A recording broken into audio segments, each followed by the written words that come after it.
Hello everyone, I hope you're having a great day. In this video, we're going to continue our test prep. Uh, Note that last time we were talking about demand, quantity demanded, demand schedules, and demand curves. In this one, so we're going to continue on. And first thing we're going to notice is our supply. And remember, supply is very similar to demand. It's just what what producers are willing and able to produce at every price. And everything else with supply is going to kind of mirror demand. um right, so it's what they're willing to produce at every price. So we also have our quantity supplied and supply schedule, supply curve, pretty much just mirror demand. With pretty much just mirror demand, just say that, hey, it's what suppliers are producing. So when we put supply and demand together, what we end up with is our equilibrium. And remember, this is sum, price, and quantity, where our quantity supplied is equal to our quantity demanded. So another way we can think about that is that on our graph, if we have our supply, if we have our demand and our supply curve, right, wherever these intersect, let's come back up here. I wanted gold. Wherever these intersect will be our equilibrium. And with this, we will have an equilibrium quantity and an equilibrium price. So with our equilibrium, we say, well, our prices can go two places. So first, we can have the case where our demand is greater than our supply. And in this case, we have what's called a shortage. That's because we want, say, 1,000 of a good, but there's only 200 available. And what this shortage indicates is that the prices are too low.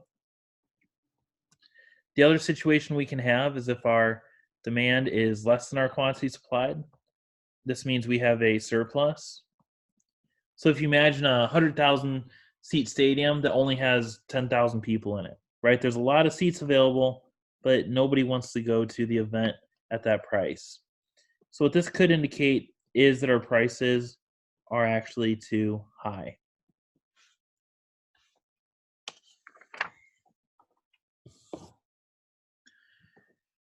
And then we got into like shifting and what causes demand to increase and decrease.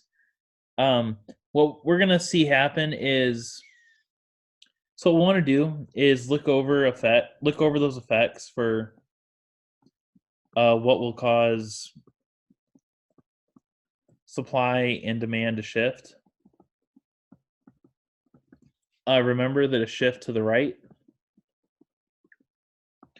is always going to be an increase, while a shift to the left is going to be a decrease. And then when we looked at our shifting and we looked at how things work out, one of the things we ran into was different types of goods. So we talked about normal and inferior goods.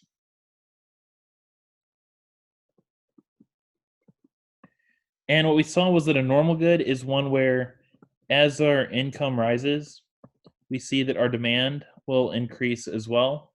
Whereas an inferior good is one where, as our income rises, we see a decrease in demand for a good.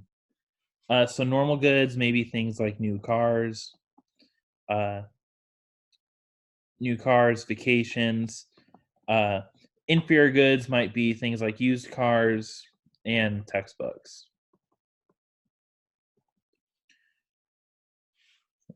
So those normal and inferior goods.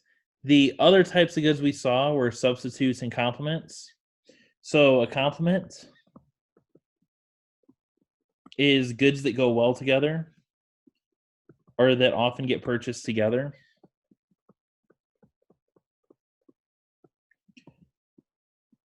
And what we'll see happen with a complement is that if the price of a complement goes up, we'll tend to see a demand of our main good will go down. And the other type of good is a substitute. And these are goods that can be bought in place of one another.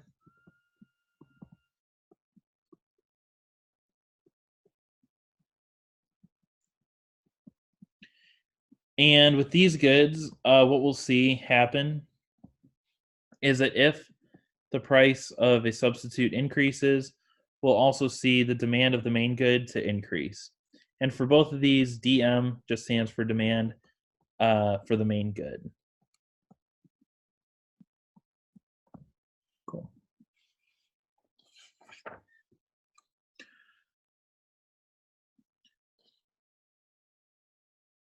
So again, you want to look over the things that cause a shift in our demand. Those are found in chapter 3. If you know those, they'll be helpful for you. Excuse me.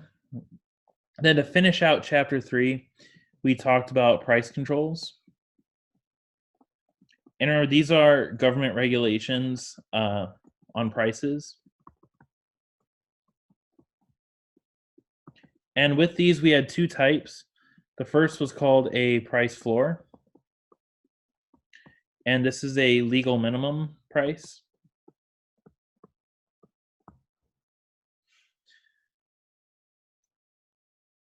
And what we'll see happen with this, a price floor, if it's binding, it will lead to a surplus. Or wait, yeah, it'll lead to a surplus of goods.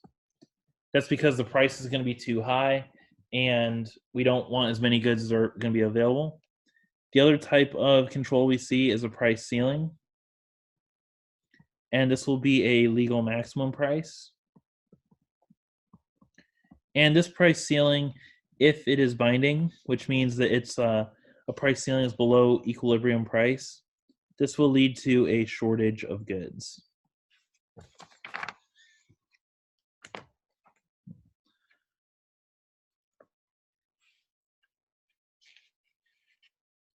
Right. And then we want to kind of look over those graphs, make sure we're comfortable with that, and so on.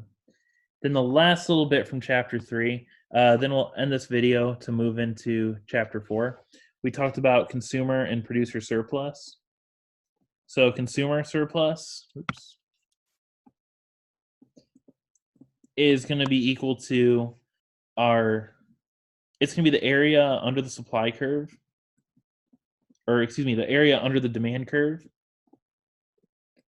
but above our equilibrium price. And then our producer surplus will be the area under the price, but above the supply curve. And with these, again, with our consumer surplus, it's what I was willing to spend on a product minus what I actually had to spend. And producer surplus is what I actually had to spend minus what I was willing to spend. Then we had deadweight loss, which was basically the loss in surplus from producing in an inefficient market, or from producing an inefficient quantity.